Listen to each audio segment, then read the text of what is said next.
우리는 다 복음의 정인, 예수님의 정인으로 부름을 받은 사람들입니다. 이 시간 먼저 우리가 함께 구호를 외치기를 원합니다. 제가 먼저 나는 정인이다 하면 여러분들은 나도 정인이다, 그렇게 힘차게 마음을 담아서 외치는 것입니다. 준비되셨습니까? 나는 정인이다. 다시 한번 나는 정인이다. 아멘. 우리 모두는 다 예수님의 정인, 복음의 정인입니다. 사도행전 전체 요절 말씀이 사도행전 1장 8절 말씀입니다. 오직 성령이 너희에게 임하시면 너희가 권능을 받고 예루살렘과 온 유대와 사마리아와 땅끝까지 이르러 내 정인이 되리라 하시니라. 아멘. 오직 예수 그리스도, 복음의 유일성을 말합니다. 복음의 유일성과 아울러서 그 복음이 예루살렘에서 시작하여 온 유대로 확장되고 사마리아로 확장되고 땅끝까지 확장되는 이야기가 바로 사도행전 이야기입니다. 이번 9월 22일부터 한 주간 동안 인천 송도에서 열리는 제4차 로잔 대회 주제가 교회여 다 함께 그리스도를 선포하고 나타내자입니다. 한번 따라해 보실까요? 교회여 다 함께 그리스도를 선포하고 나타내자. 아멘. 온 교회가 온전한 복음을 온 세상에 전하자입니다. 온 교회가 온전한 복음을 온 세상에 전하자. 온전한 복음은 예수 그리스도이십니다. 오직 예수님, 복음의 유일성을 말합니다. 예수님 외에는 구원이 없고 오직 예수님만 유일한 구원이 되신다는 복음의 유일성을 결코 포기할 수 없고 그 복음을, 피 묻은 십자가의 복음을 온 세상에 전하자는 것입니다. 오늘 우리 시대는 그 어떤 시대보다도 복음의 유일성이 공격을 받는 시대입니다. 종교다원주의 시대입니다. 이때에 우리는 오직 다시 한번 예수님만이 이 시대의 소망이고 오직 예수님만이 구원의 길임을 다시 세상에 선포하고 나타내어야 합니다. 그리고 복음은 확장되어야 합니다. 예루살렘에서 시작된 복음이 온 유대와 사마리아와 땅끝까지 확장되어야 하는 것처럼 오늘 우리 시대도 복음은 계속해서 모든 경계와 모든 장벽을 넘어서 증거되고 선포되어야 합니다. 그래서 이번에 제4차 로잔 대회가 열리게 되는 것입니다. 세계 5천여 명의 복음주의 기독교 지도자들이 모여서 복음의 유일성을 다시 한 번 더 선포하고 복음의 확장성을 위해서 기도하고 선교 전략을 의논할 때 지난 주일 나누었던 예루살렘 교회 총회처럼 성령과 우리가 함께 하나님의 뜻을 이루고 세계 복음화의 길이 활짝 열리는 놀라운 계기가 되기를 기도합니다. 우리 성도님들 기도하실 때마다 이번 로잔 대회를 위하여 꼭 기도해 주시기를 부탁드립니다. 오늘 우리가 함께 읽은 사도행전 16장은 복음의 유일성과 복음의 확장성을 우리에게 보여주는 정말 귀한 말씀입니다. 사도행전 1장, 2장 예루살렘에서 시작된 복음은 온 유대로 확장되었습니다. 사도행전 8장에 오면 그 복음은 사마리아 지방으로 확장되었습니다. 그리고 사도행전 13장에 와서는 안디옥 교회를 중심으로 그 복음이 아시아까지 확장되는 것을 보았습니다. 사도행전 13장, 14장에서 바울과 바나바의 제1차 전도 여행을 통하여 복음이 아시아 지역으로 전파되었습니다. 그런데 오늘 16장에 와서 그 복음이 이제는 아시아를 넘어 유럽으로 확장되는 이야기가 나옵니다. 유럽으로 건너간 복음으로 말미암아 유럽에서 제일 먼저 세워진 교회가 바로 빌립보 교회입니다. 지난 7월 우리가 한 달 동안 빌립보서 말씀을 나누었는데 바울 사도가 그렇게 사랑하고 그렇게 기뻐하고 그렇게 자랑하던 그 빌립보 교회가 세워진 이야기가 오늘 본문에 기록되어 있습니다. 자, 그렇다면 빌립보 교회는 어떻게 세워지게 되었을까요? 빌립보 교회는 어떻게 세워지게 되었을까요? 첫 번째로 성령께 순종함으로 세워진 교회입니다. 성령께 순종함으로 세워진 교회가 빌립보 교회입니다. 바울 사도 일행이 제2차 전도 여행을 떠나게 된 이유가 있습니다. 15장 36절에 보면 우리가 주의 말씀을 전한 각 성으로 다시 가서 형제들이 어떠한가 방문하자 하고 제1차 전도 여행 때 복음을 전한 지역을 다시 돌아보면서 교회와 성도들을 위로하고 격려하기 위해서 제2차 전도 여행을 떠나게 된 것입니다. 이번에는 육로를 통해서 제1차 때 방문했던 지역을 재방문하고 성도들을 믿음 가운데 굳건히 서도록 격려했습니다. 그 가운데 오늘 1절 말씀에 보면 어디를 방문하게 됩니까? 더베와 루스드라에 이르게 되었어요. 루스드라도 다시 방문했습니다. 여러분, 루스드라에서 어떤 일이 있었습니까? 바울이 복음을 전하다가 돌에 맞아서 피투성이가 되어서 거의 죽음 직전까지 갔던 정말 환난받고 고난당했던 땅입니다. 그런데 거기에서 믿음의 아들 디모데를 영적으로 낳았던 곳이기도 합니다. 그 루스트라를 다시 방문하게 되었어요. 디모데를 만나게 되고 그리고 디모데도 바울의 전도팀에 합류하게 되는 정말 기쁜 장면이 오늘 먼저 나오고 있습니다. 바울 사도는 늘 그의 마음속에 아시아 지역이 있었어요. 아시아 지역 전체의 복음화가 그의 기도의 제목이었습니다. 그래서 그는 제2차 전도 여행을 떠나면서 소아시아 지역의 당시 중심 도시인 에베소를 방문해서 대도시 에베소를 중심으로 해서 복음을 전하고자 하는 계획도 세웠던 것 같습니다. 그런데 여러분 6절 말씀에 보면 성령이 아시아에서 말씀을 전하지 못하게 하시거늘, 여기에서 아시아는 바로 바울이 계획했던 에베소를 중심으로 한 복음 전도 계획이었습니다.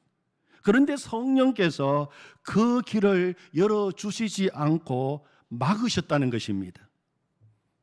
길이 열리지 않았습니다. 그래서 이번에는 바울 일행은 소아시아 비두니아로 올라가서 복음을 전하고자 했습니다. 비두니아 지역은 소아시아 북쪽에 있는 지역이었어요. 그런데 그곳에 가는 것도 성령께서 허락하지 아니하셨다고 오늘 말씀은 기록하고 있습니다.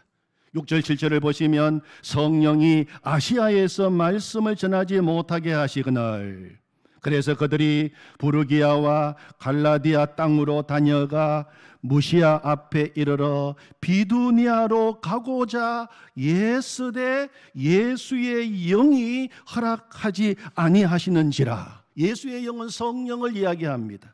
아시아에서 말씀을 성령이 막으시고 그리고 비두니아에 가고자 하는 것도 성령이 막으셨다는 것입니다. 바울 사도가 계획하고 애써서 준비한 일들을 자꾸 성령께서 막으시는 것입니다. 이것도 막으시고 저것도 막으시고 이것도 안 되게 하시고 저것도 안 되게 하시고 이 길 저 길 다 막으시고, 그래서 드로아로 내려오게 된 것입니다. 그런데 그 드로아에서 밤에 환상을 보게 되었어요. 9절입니다. 밤에 환상이 바울에게 보이니 마게도냐 사람 하나가 서서 그에게 청하여 이르되 마게도냐로 건너와서 우리를 도우라 하거늘. 밤에 환상을 보게 되었어요. 마게도냐 사람이 나타났습니다. 마게도냐는 지금 바울이 있는 그곳에서 지중해를 건너가면 바로 나오는 유럽 땅을 이야기합니다. 소아시아 바다 건너편에 있는 유럽 땅입니다. 유럽 땅 마게도냐 사람 하나가 나타나서 우리 쪽으로 와서 우리를 도와달라고 요청하는 환상이었어요. 복음을 전해달라는 것입니다. 여러분, 바울은 어떻게 했습니까?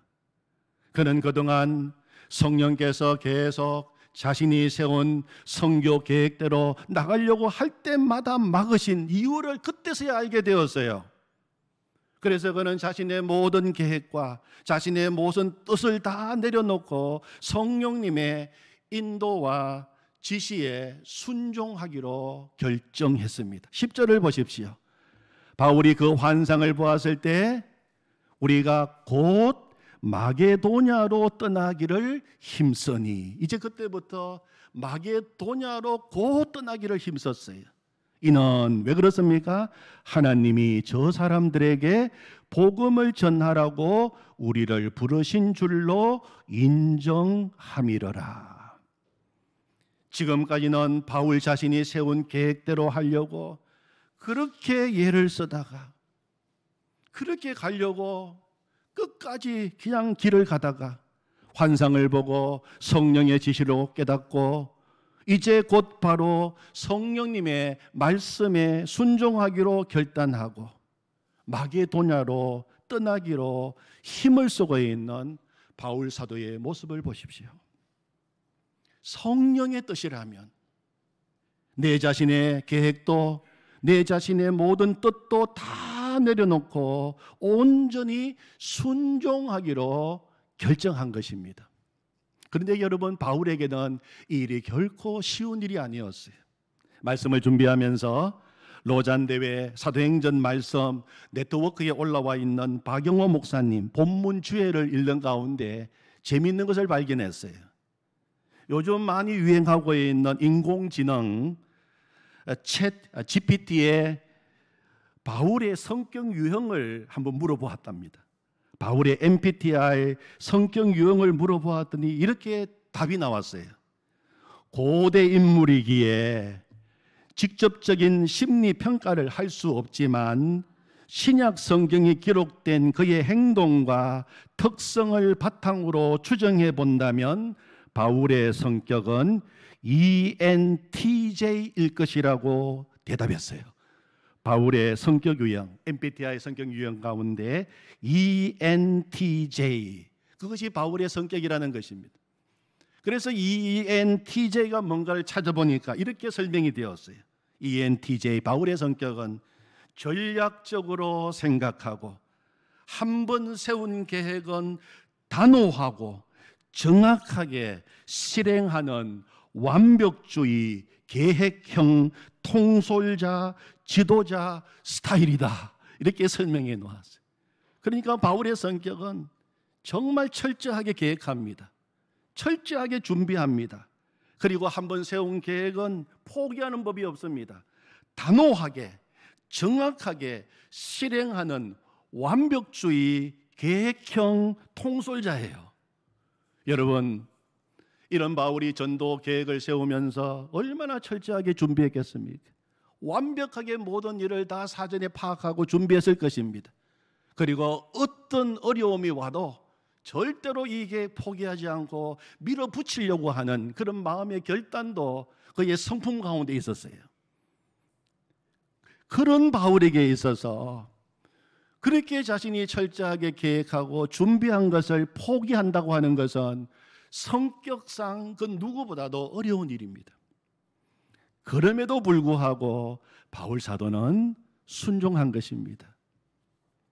그는 이제 주저하지 않고 성령이 가라고 하시는 곳으로 지체하지 않고 기꺼이 가게 된 것입니다. 그래서 드로아에서 계획도 없는 배를 타고 지중해를 건너서 유럽으로 전도 계획을 다 바꾸어 버린 것입니다. 그리고 유럽의 첫 성인 빌립보에 이르게 되었고, 마침내 유럽의 첫 교회 빌립보 교회가 세워진 것입니다. 여러분, 그렇다면 빌립보 교회는 순종으로 세워진 교회라고 말할 수 있습니다. 복음이 유럽으로 뻗어나가는 선교 전초 기지가 빌립보에 세워지게 된 것입니다. 역사학자 토인비는 이렇게 말했어요. 드로아에서 사도 바울을 태우고 빌립보로 건너갔던 그 배가 바로 유럽의 역사를 바꾸는 배였으며 유럽 문명의 미래를 안고 가는 배였다. 그렇게 이야기했어요. 바울이 순종하며 갔던 그 배가 바로 유럽의 역사를 바꾸는 배였고 유럽의 문명의 미래를 안고 가는 배였다. 그래서 저에게 만약에 바울이 타고 갔던 그 배의 이름을 지어보라고 한다면 저는 그 배 이름을 순종호라고 그렇게 이름을 짓고 싶습니다. 여러분, 빌립보 교회가 세워진 과정을 보면 우리는 참으로 하나님의 놀라운 섭리를 깨닫게 됩니다. 바울 사도는 아시아를 품고 있었어요. 아시아 복음이 그의 기도의 제목이었고 비전이었고 꿈이었습니다. 그래서 제2차 전도 여행도 아시아에서 복음을 전하기를 그렇게 원했습니다. 그러나 하나님은 다른 계획을 가지고 계셨습니다. 하나님은 그 계획보다도 더 위대하고 더 놀라우신 계획을 가지고 계셨음을 우리는 깨닫게 됩니다. 바울은 단지 성령님께 순종하기로 결단하고 자신의 계획을 바꾸었는데 하나님은 그 순종을 통하여 역사를 바꾸는 위대한 일을 행하신 것입니다. 사랑하는 성도 여러분, 우리는 다 이 시대에 복음의 정인으로 부름을 받은 사람들입니다. 정인에게 있어서 제일 먼저 요구되는 것은 순종입니다. 그리고 마지막까지 요구되는 것도 순종입니다. 정인에게 가장 중요한 것은 순종입니다. 순종의 사람은 일이 내가 원하고 계획한 대로 잘 될 때에도 겸손하게 이 모든 일을 이루신 분은 하나님이십니다. 하나님 찬양을 받으십시오. 그렇게 고백하는 사람이 정인입니다. 또한 순종의 사람은 일이 내 뜻대로 되지 않는다 하더라도 그 속에 하나님의 더 크고 위대하신 계획이 있음을 믿고 내 삶을 송두리째 주님께 맡기고 하나님을 신뢰하면서 나가는 사람입니다. 그때에도 하나님이십니다. 그렇게 고백하는 사람이 바로 정인이요 순종의 사람입니다. 그 순종의 정인을 통해서 하나님은 이 시대에도 위대한 일을 행하시고 영광을 받으시는 것입니다. 시편 37편 5절 6절 말씀을 꼭 기억하시기를 바랍니다. 내 길을 여호와께 맡기라. 그를 의지하면 그가 이루시고 내 의를 빛같이 나타내시며 내 공의를 정오의 빛같이 하시리로다. 아멘. 한번 따라해 보실까요? 내 길을 여호와께 맡기라. 그를 의지하면 그가 이루시고 내 의를 빛같이 나타내시며 내 공의를 정오의 빛같이 하시리로다. 아멘. 아멘. 두 번째로 빌립보 교회는 기도와 찬송으로 세워진 교회입니다. 기도와 찬송으로 세워진 교회입니다. 빌립보에 간 바울의 전도 일행들이 한 번은 점치는 귀신 들린 여종을 만나게 되었어요.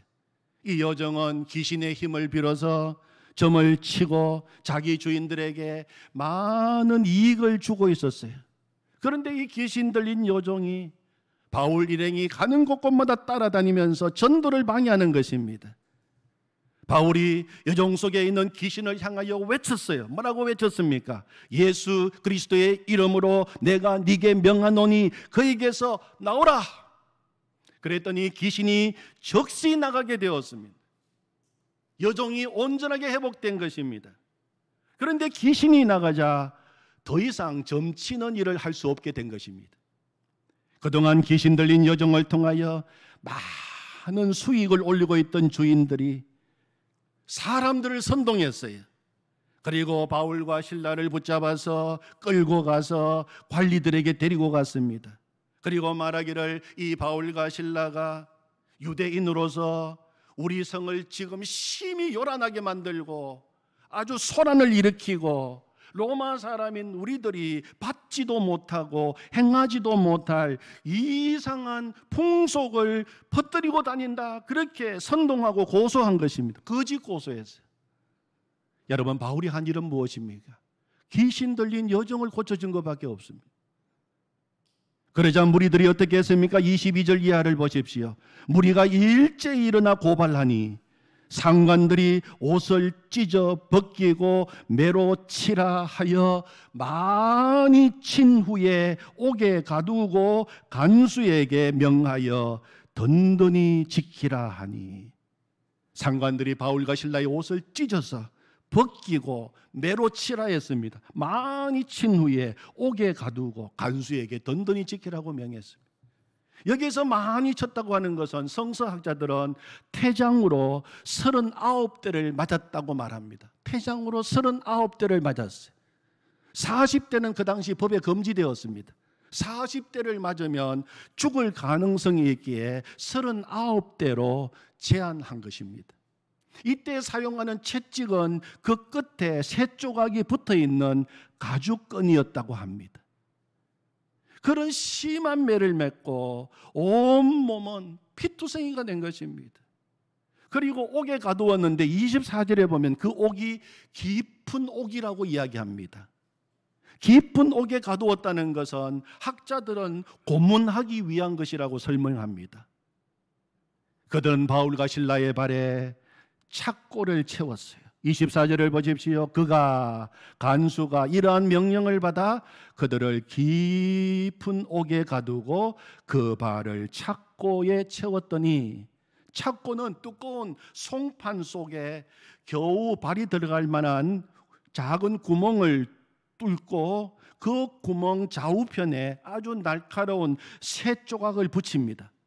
그래서 그 속에 발을 넣고 발이 조금만 움직여도 그 새 조각에 부딪혀서 피를 흘리고 살이 찢겨 나갈 수밖에 없는 그런 고문 도구였어요. 지금 바울과 실라는 착고에 채여서 피를 흘리면서 고문을 받고 있는 것입니다. 여러분, 다시 묻습니다. 바울과 실라가 무슨 죄가 있어서 이런 고난을 당해야 합니까? 굳이 죄라고 한다면 복음 전한 죄밖에 없어요. 예수 이름으로 귀신 들린 여정 고쳐준 것밖에 없습니다. 그런데 피투성이가 되도록 매맞고 깊은 옥에 갇혀서 지금 고문받고 있는 것입니다. 그런데 여러분, 오늘 말씀을 읽어보면 놀라운 일이 기록되어 있어요.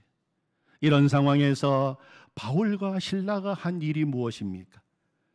오늘 말씀을 보면 바울과 실라가 이런 상황 속에서 한 일은 놀랍게도 기도하고 찬송한 것입니다. 오늘 요절 말씀 25절 26절 말씀 우리 같이 한번 읽어보겠습니다. 시작.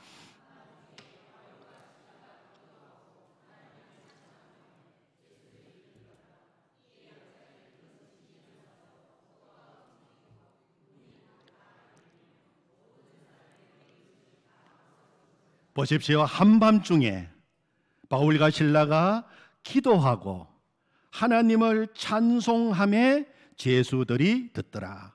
이에 갑자기 큰 지진이 나서 옥토가 움직이고 문이 곧 다 열리며 모든 사람의 매인 것이 다 벗어진지라.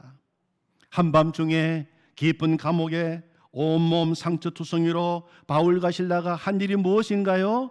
기도하고 하나님을 찬송했습니다. 기도하고. 원문을 보면 이 기도는 보통 기도가 아니라 감사 기도로 나와 있어요. 이런 상황에서 감사 기도를 드렸다는 것입니다.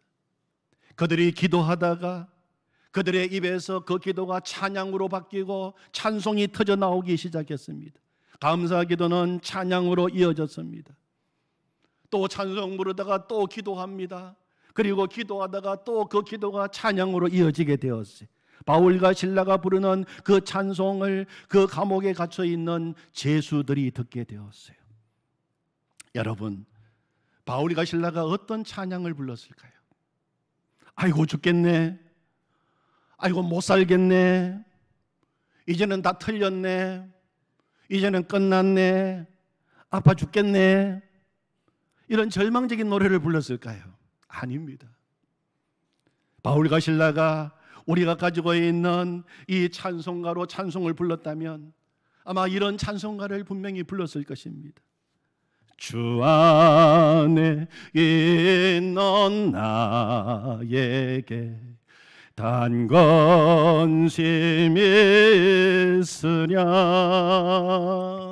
십자가 밑에 나가 내 짐을 풀었네 주님을 찬송하면서 할렐루야 할렐루야 내 앞길 멀고 험해도 나 주님만 따라가리 거두려움이 변하여 내 기도 되었고 전날의 한숨 변하여 내 노래 되었네 주님을 찬송하면서 할렐루야 할렐루야 내 앞길 멀고 험해도 나 주님만 따라가리. 여러분 또 이런 찬송을 부르지 않았을까요?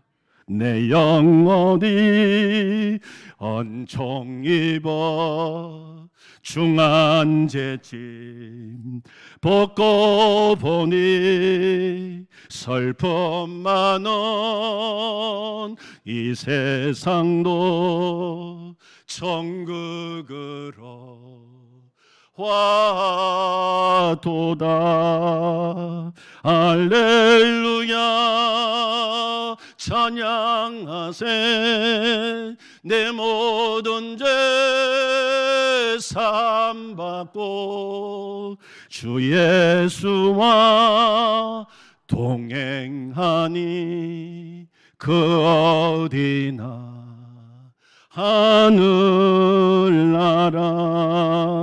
높은 산이 거친 돌이 초막이나 궁궐이나 내 주 예수 모신 곳이 그 어디나 하늘나라.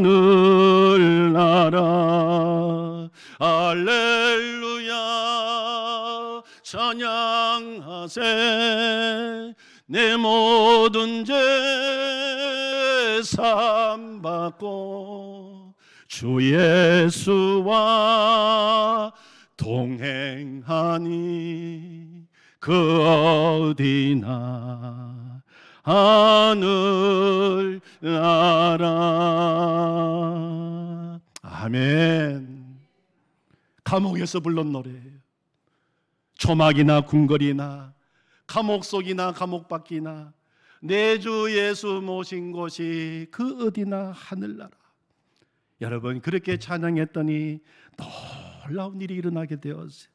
26절을 보십시오. 이에 갑자기 큰 지진이 나서 그 감옥 터가 움직이고 감옥의 문이 곧다 열리며 모든 사람의 매인 것이 다 벗어진지라. 아멘. 개역 성경은 이에 호련히 큰 지진이 나서 옥토가 움직이고 문이 다 열리고 모든 사람의 매인 것이 다 벗어진지라. 우연히가 아닙니다.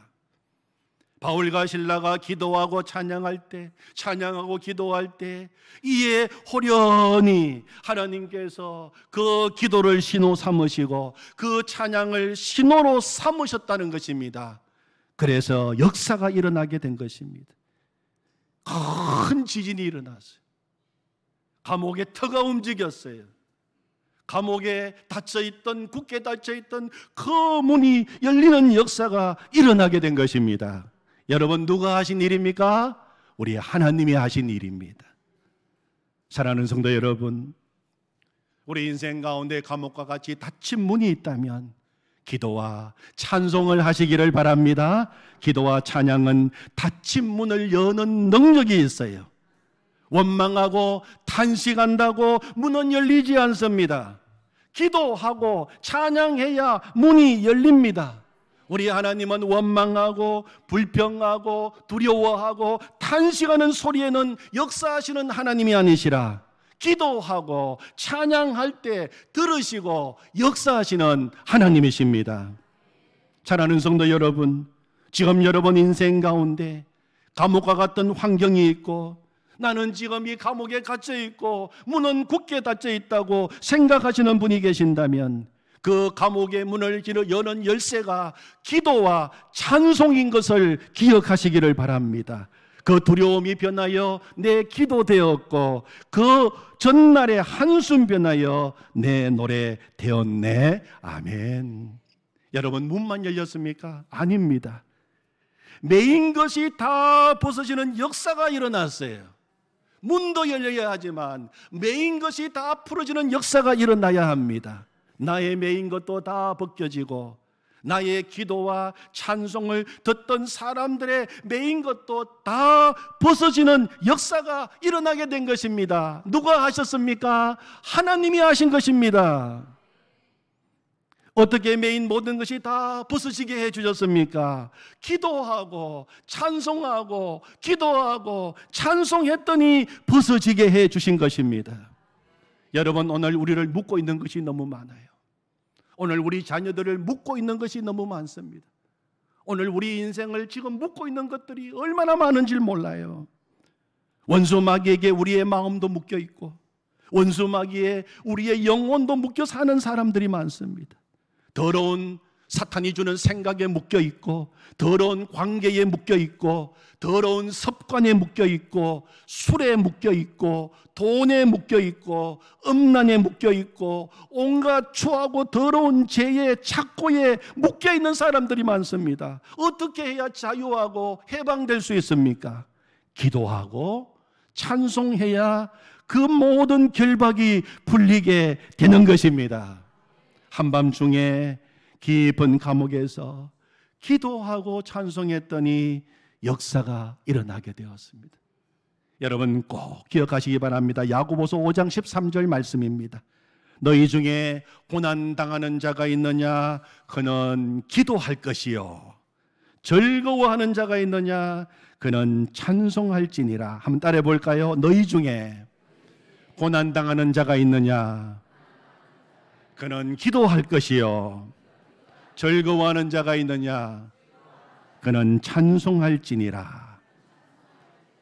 여러분, 그 뒤를 보면 이 일로 말미암아 그 감옥을 지키던 간수가 구원받고 그 온 가족이 구원받고 그리고 빌립보 교회가 세워지게 된 것입니다. 이 이야기는 다음 주일날 더 나누겠습니다. 빌립보 교회는 순종으로 세워진 교회입니다.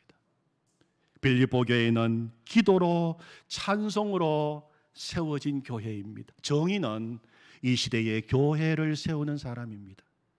순종으로 기도로 찬송으로 이 시대의 빌립보 교회를 세우시는 거룩한 정인들이 되시기를 축원합니다. 아멘. 하나님 아버지 감사합니다.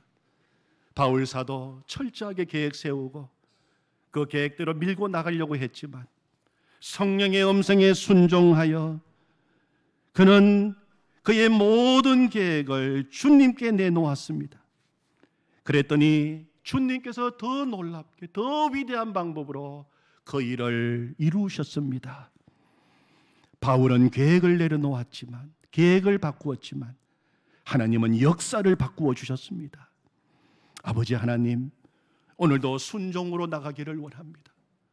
정인들에게 처음부터 끝까지 마지막 순간까지 최종까지 요구하시는 것은 순종입니다. 순종이라고 말씀해 주셔서 감사합니다.